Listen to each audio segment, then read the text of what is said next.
तो जब से हिंडनबर्ग रिसर्च की रिपोर्ट आई है अडानी ग्रुप के ऊपर, तब से एक चीज बहुत ज्यादा हाईलाइट हो रही है, जो कि है शॉर्ट सेलिंग। और शॉर्ट सेलिंग के बारे में हर कोई जानना चाहता है कि आखिर ये है क्या।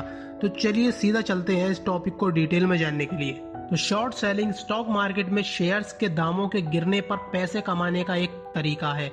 और अब आप सोच रहे होंगे कि स्टॉक मार्केट में तो हम पैसे लगाते हैं और फिर जब शेयर्स की कीमत ऊपर जाती है तभी हमें प्रॉफिट होता है। तो हाँ, आप बिल्कुल सही हैं, लेकिन शॉर्ट सेलिंग इससे बिल्कुल उल्टी तरह काम करती है। क्योंकि शॉर्ट सेलिंग में होता यह है कि अगर किसी इन्वेस्टर को ये लगता है कि किसी भी कंपनी के शेयर्स जल्दी ही नीचे आने वाले हैं या उस शेयर्स की कीमत कम होने वाली है, तब वो इन्वेस्टर अपने ब्रोकर से कुछ शेयर्स को बोरो कर लेता है, यानी उधार ले लेता है, और उसके बाद वो उन शेयर्स को मार्केट में सेल कर देता है।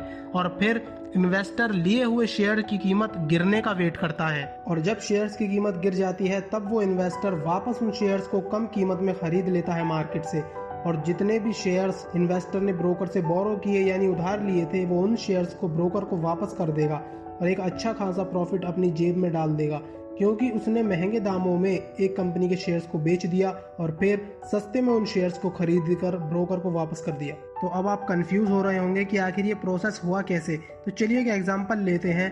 तो मान लीजिए एक इन्वेस्टर है जो शॉर्ट सेलिंग करता है और अब उसको पता चला है कि अडानी ग्रुप के शेयर्स की वैल्यू कम होने वाली है। जैसे मान लीजिए अडानी ग्रुप के एक शेयर की वैल्यू 2000 रुपये है और उसे पता चला है कि वैल्यू घटकर 1000 रुपये होने वाली है। तो वो इन्वेस्टर अब अपने किसी ब्रोकर से अडानी के शेयर्स उधार मांगेगा, और हम मान लेते हैं कि उसने 100 शेयर्स ब्रोकर से ले लिए और मार्केट में जाके उन शेयर्स को उस इन्वेस्टर ने बेच दिया। तो अब उसके पास 2 लाख रुपए आ गए। और मान लेते हैं कुछ टाइम बाद अडानी ग्रुप के शेयर सच में गिर गए और एक शेयर की कीमत 1000 रुपये हो गई।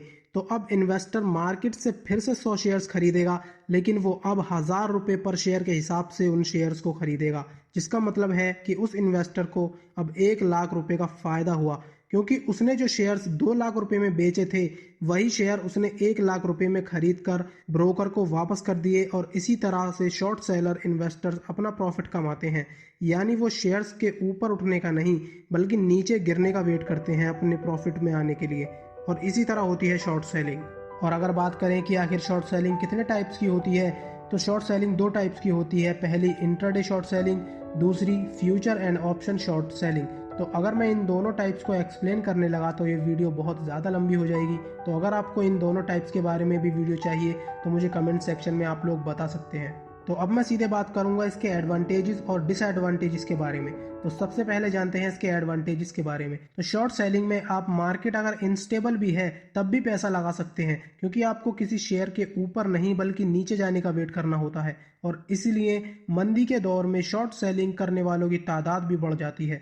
और शॉर्ट सेलिंग मार्केट में लिक्विडिटी भी प्रदान करता है, और लॉन्ग और शॉर्ट पोजीशन के बैलेंस से स्टॉक की वॉलेटिलिटी भी कम होती है।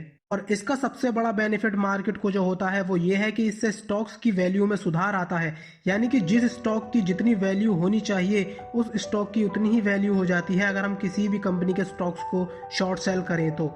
और इसका एक और फायदा ये है कि आप बहुत कम टाइम में शॉर्ट सेलिंग करके एक अच्छा खासा प्रॉफिट बना सकते हैं किसी भी स्टॉक के साथ। तो अब ज्यादा खुश ना होते हुए शॉर्ट सेलिंग के डिसएडवांटेजेस पर भी नजर डाल लेते हैं, क्योंकि लगभग हर बड़ा इन्वेस्टर बिगिनर्स को यही सलाह देता है कि जब आपके पास एक्सपीरियंस हो शेयर मार्केट का तभी शॉर्ट सेलिंग करें, वरना इसे भूल जाएं। तो इसका सबसे बड़ा डिसएडवांटेज ये है कि शॉर्ट सेलिंग में आप आपके लॉस की कोई लिमिट तय नहीं कर सकते। तो अगर आप ये सोच रहे हैं कि ये कैसे पॉसिबल है, तो मैं आपको बता दूं कि जब आप किसी शेयर की शॉर्ट सेलिंग करते हैं और वो कम होने की बजाय ऊपर चला जाए तो आपको बहुत बड़ा लॉस हो सकता है, जो कि आपने शायद सोचा भी नहीं होगा। और इसी के साथ ज़्यादा शॉर्ट सेलिंग किसी भी स्टॉक में वॉलेटिलिटी यानी अस्थिरता बढ़ा सकती है, जिससे मार्केट में इंस्टेबिलिटी पैदा हो सकती है। और एक बड़ा डिसएडवांटेज शॉर्ट सेलिंग का ये भी है कि इस तरीके को फ्रॉड के रूप में भी इस्तेमाल किया जा सकता है। जैसे मान लीजिए हिंडनबर्ग और अडानी ग्रुप के केस में अगर अडानी ग्रुप सही साबित होता है तो वो हिंडनबर्ग पर लीगल एक्शन भी ले सकते हैं और फिर हिंडनबर्ग को मुश्किलों का सामना करना पड़ सकता है। लेकिन फिलहाल तो ऐसा कुछ नजर होता आ नहीं रहा है। तो आई होप आप पूरी तरह से समझ गए होंगे कि शॉर्ट सेलिंग आखिर है क्या।